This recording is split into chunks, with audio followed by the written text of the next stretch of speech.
क्या आपने कभी सोचा है कि हम बिस्तर पर बैठकर खाना खाते हैं तो उसका हमारे शरीर और आत्मा पर क्या प्रभाव पड़ता है? क्या यह कोई सामान्य आदत है अथवा इसके पीछे गहरे आध्यात्मिक और वैज्ञानिक कारण छिपे हुए हैं? आज हम जानेंगे पूज्य श्री प्रेमानंद जी महाराज के दिव्य विचारों के माध्यम से कि बिस्तर पर खाना खाना क्यों वर्जित माना गया है, बिस्तर पर बैठकर भोजन क्यों नहीं करना चाहिए। क्या भोजन सिर्फ पेट भरने का साधन है? नहीं, भोजन एक यज्ञ है, एक तप है, एक साधना है और साधना के लिए पवित्रता अनिवार्य है। जब हम भोजन करते हैं तो वो केवल अन्न नहीं होता, वह भगवान का प्रसाद होता है। उस प्रसाद को बिस्तर जैसी अशुद्ध जगह पर ले जाकर खाना क्या ये सम्मानजनक है? हिंदू धर्म ग्रंथों के अनुसार मनुस्मृति, गरुड़ पुराण और आयुर्वेद में स्पष्ट रूप से उल्लेख है कि भोजन पवित्रता और अनुशासन के साथ करना चाहिए। मनुस्मृति कहती है, शुद्ध स्थले भोजनम युक्तम भवति आयुष्यम।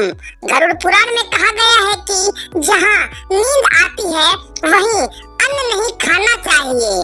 क्यों? क्योंकि बिस्तर नींद, आलस्य और शारीरिक संबंधों से जुड़ा स्थान है और भोजन सतोगुण को बढ़ाता है। जब हम उसे तमोगुणी वातावरण में खाते हैं तो वह भी तमस से ग्रसित हो जाता है। आइए वैज्ञानिक दृष्टिकोण से देखें। खराब पाचन, बिस्तर पर बैठकर सीधा या झुककर खाने से पाचन क्रिया बाधित होती है। गैस, एसिडिटी और कब्ज जैसी समस्याएं उत्पन्न होती है।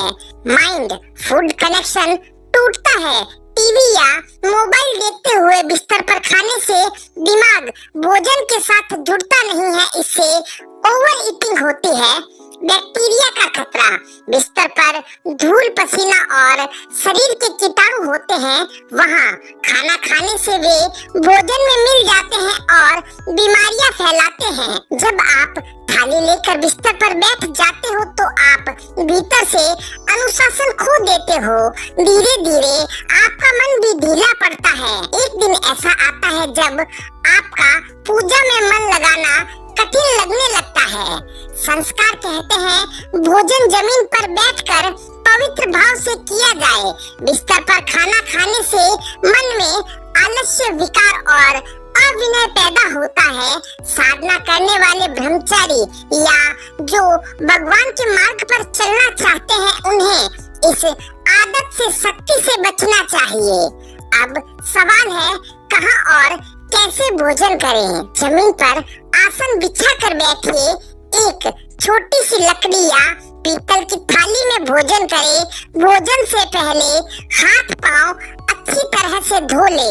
भोजन से पहले भगवान को भोग लगाना और ओम अन्नदाता सुखी भव का उच्चारण करें। महाराज जी कहते हैं भोजन करते समय मौन रहो, भगवान का नाम लो और हर कौर को श्रद्धा से ग्रहण करो।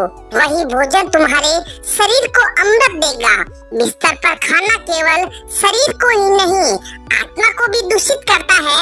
यह केवल आदत नहीं, यह एक द्वार है बुराइयों के प्रवेश का। इससे धीरे धीरे मनुष्य आध्यात्मिक दृष्टि से नीचे गिरने लगता है। घर के वातावरण में दोष और दरिद्रता आने लगती है और अंततः परिवार में झगड़े, रोग और चिंता बढ़ जाती है। यदि जीवन को सरल, पवित्र और सुखमय बनाना है तो बिस्तर पर भोजन करना त्याग दो। यह छोटा सा त्याग तुम्हें बहुत बड़ा आशीर्वाद देगा। जो साधक भगवान से जुड़ना चाहते हैं उसे अपने भोजन की आदतों को सबसे पहले सुधारना होगा। भोजन भी भक्ति है और उसे उसी श्रद्धा से लो जिस श्रद्धा से तुम जप करते हो। तो प्रिय साधकों, आज ही यह संकल्प ले कि बिस्तर पर कभी भोजन नहीं करेंगे, पवित्र भाव से शुद्ध स्थान पर ही भोजन करेंगे। यही सच्ची साधना की पहली सीढ़ी है। आई होप फ्रेंड्स आपको यह वीडियो अच्छी लगी होगी। यदि वीडियो अच्छी लगे तो इसे लाइक करें और शेयर करें। साथ ही कमेंट बॉक्स में मैं आज से भोजन को साधना मानकर ग्रहण करूंगा जरूर लिखें। चैनल को सब्सक्राइब